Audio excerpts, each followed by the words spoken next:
बॉलीवुड के सुनहरे दौर के सबसे हैंडसम हीरो रहे देव आनंद ने अपने समय में ढेर सारी हिट फिल्में दी।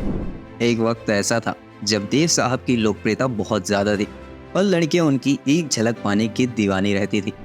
लेकिन देव साहब के दिल में तो उस वक्त की टॉप एक्ट्रेस सुरैया बसती थी। देवानंद और सुरैया ने एक दूसरे से टूट कर प्यार किया, लेकिन ये प्रेम कहानी अधूरी ही रह गई। बताते हैं कि सुरैया देवानंद से प्यार करती थी, लेकिन कुछ वजहों से उन्होंने देवानंद का प्रपोजल ठुकरा दिया था। एक बार इंटरव्यू में सुरैया ने देवानंद के साथ अपने प्यार की कहानी को साझा किया था। उन्होंने कहा कि वो और देव साहब एक दूसरे से प्यार करते थे, लेकिन वो दुनिया की नजरों से बचना चाहते थे।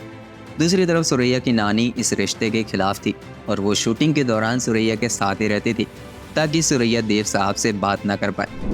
ऐसे में सुरैया हर शुक्रवार की रात को देवानंद से टेलीफोन पर बात किया करती थी। दोनों ने एक दूसरे के साथ करीब 7 फिल्में की और उस दौरान उनका प्यार परवान चढ़ा। सुरैया और देवानंद ने विद्या, साहिर, अफसर, नीली, दो सितारे और सनम जैसी हिट फिल्मों में जोड़ी बनाई। सुरैया ने कहा कि उनकी नानी इंटरकास्ट मैरिज के खिलाफ थी। उन्होंने धमकी दी थी कि अगर ये शादी होती है तो वो दोनों को गिरफ्तार करवा देंगी। एक वजह ये भी रही कि वो देव साहब से शादी नहीं कर पाई।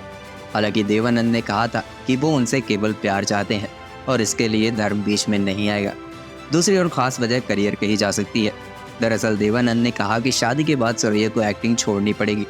उस वक्त सुरैया अपने करियर के पीक पर थी और नहीं चाहती थी कि शादी के चलते वो अपना सक्सेसफुल करियर खत्म कर दे, इसलिए उन्होंने देवानंद का प्रपोजल ठुकरा दिया।